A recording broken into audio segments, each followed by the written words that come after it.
So now this circuit would probably best be called a low voltage cutoff circuit. So now this is our lower end of the voltage because of the value zener diode that I picked plus the voltage drop of the transistor. They add up. It's 5.1 volt zener diode, but we also have the base to emitter drop. So there you can see a little bit of current is trickling through right there. And blue LED is lighting up a little bit. Is this... That wasn't the lowest setting of the lamp, but it's a blue LED, so it shows light pretty good, even with the lamp higher. But in any case, there we go. It's probably on about fully right now, approximately, because we have enough voltage. And again, if we lower it, it's going to go down. Now, if I raise the voltage even more, it's going to get brighter. That's because more current's flowing through it. Transistor's on fully, it's been on fully for a while, but we have more voltage. It's not limiting the voltage across the LED unless the voltage gets too low, then it's cutting it off. So now zooming in on the schematic, for those of you that haven't used transistors a lot, I will go over this. I'm using the 2N3904, that's the transistor there. We could use, it's an NPN Bipolar Junction Transistor, that's the symbol right there. For NPN Bipolar Junction Transistor, we could swap it with other ones, but their pin layouts may be different. Left pin is the emitter, that's where the arrow is there, connected to ground, flat sides to the right. Middle pin is base, and collector on top, right there. Collector on the right, if you are looking at it from the front. We got the LED, of course, this has to be the longer lead, the anode, shorter lead, the cathode down here. The bar means cathode. Got to put it in the right way or it's not going to let that current flow through. And a current limiting resistor. The blue LED is going to drop about 3 volts. Rest of the voltage goes across the resistor, which sets the current, 1 milliamp per volt, when the transistor is on fully. Now, the transistor, since it's an NPN bipolar junction transistor, we need about 0.6 volts from base to emitter, right there. That will let current flow through.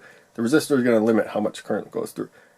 We also have the zener diode. It needs about 5.1 volts across it before it will start conducting. So you add that up, 5.1 plus about 0.6 volts. Now these are not exact values. A little bit current's going to trickle through at slightly lower voltages. That's why the LED was kind of dim. Transistor wasn't on fully, but it was working up to it, relatively quickly as we raised the voltage. And closer to 6. It might have been on completely. And then above that it would definitely be on. Now, I have the 10K resistor to limit current. When we get above 5.6 volts, this would be a direct connection basically from the positive supply to ground. Not as high of a voltage as the full supply voltage, but it would be a direct connection, and so current would not be limited. This does limit the current for that. We also have this, it kind of helps pull the voltage down to ground when we don't have enough supply voltage to get enough current flowing. But you may be able to go without this resistor, but I think results will be better when you do.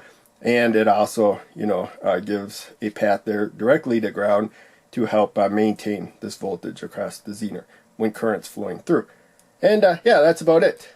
When the voltage is too low, no current's going to go base to emitter. It has to overcome those 2 voltages, as I said before, and the transistor is going to be off.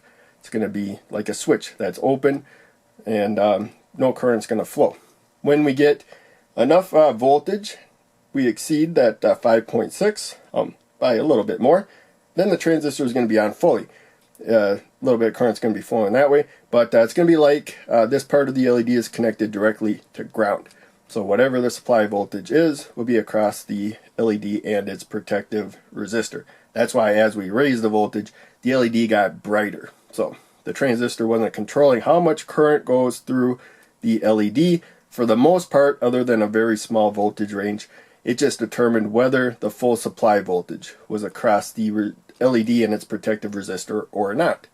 So now, I haven't taken these measurements yet, but I don't expect any surprises. This is an auto-ranging meter. I'm just going to set it to voltage. I don't have to move the red probe for anything but high current. Other meters you may have to. If there's numbers to the voltages, set it to a number higher than what you expect. So first off, we could verify that we do have 5 volts across this circuit right there. And there you can see 5. I think we'll have, yeah, basically, can't tell you what that number will give us, but we have less than the voltages we need to get those two conducting. That's probably what we could do. So now we're going to quickly jump up to 6. I realize there's a middle ground region where the LED will kind of dim, but we're going to go up to where it's on fully.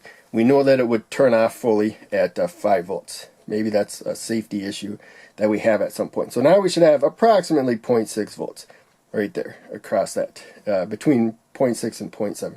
And now we should have about 5.1 volts.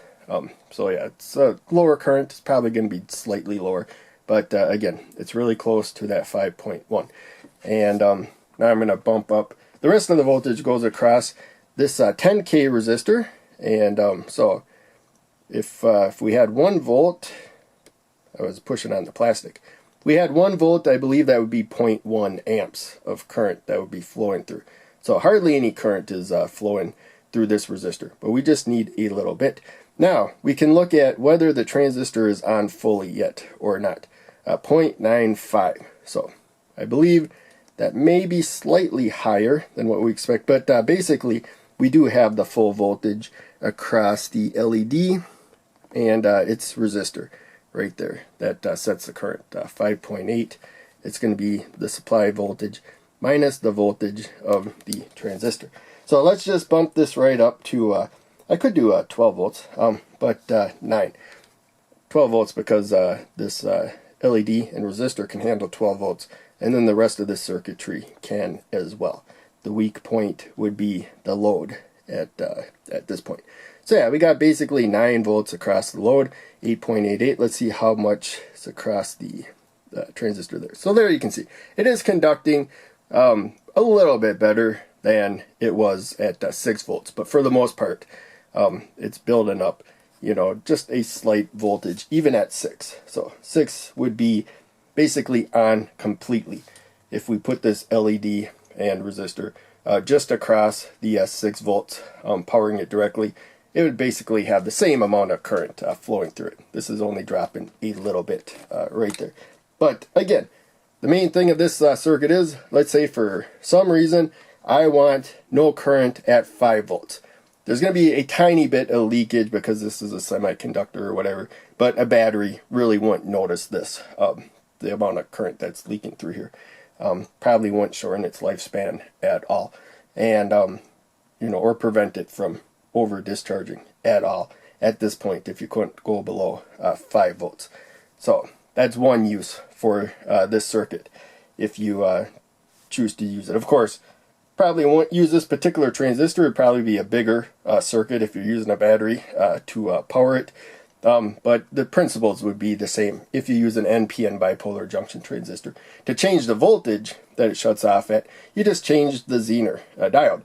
Take whatever zener, whatever voltage you want, pick the zener diode that's about 0.6 volts less, because remember, there's going to be about an extra 0.6 volts added to whatever the zener is. So yeah, you can easily adjust this.